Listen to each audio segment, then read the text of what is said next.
Hey, I'm going to make a quick video showing you how to replace making a budget inlet pipe, the intake for the turbocharger.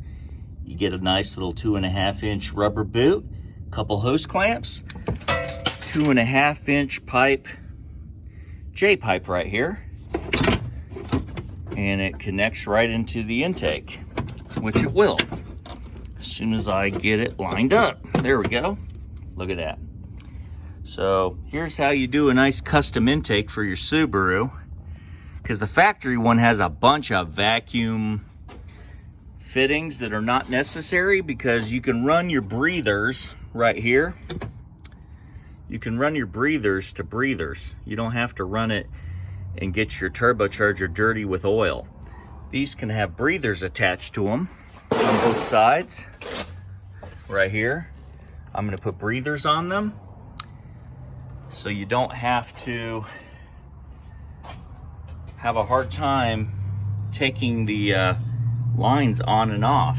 You can make yourself a nice custom intake, and look at that, nice quality material, because the factory one also has a very weak thin boot, and that thin boot rips up.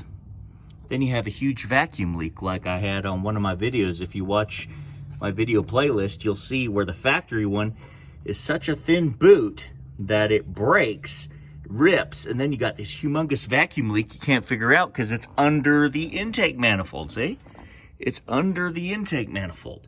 So you can't see it, but no matter what you do, no matter how many mass airflow sensors you change, you're getting this really bad mass airflow because the pipe goes right to the turbo. So if there's a break in that pipe, you're getting crazy mass airflow sensors, and you won't even hold an idle. You'll be stalling all the time unless you unplug the MAF sensor. Then you don't have a MAF reading. So that's what you can do temporarily if you have this problem where the factory boot is broken. You can unplug the MAF sensor to get home, but the fix is fixing that boot, and the factory one is so thin it's going to break again in probably a few years, maybe 10 years, who knows.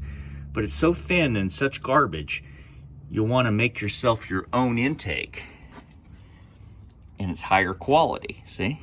So just an idea I thought I'd share with everybody. Save some time and some misery, especially when working on these Subarus. They're not very friendly. So hope you enjoyed this video, and take care.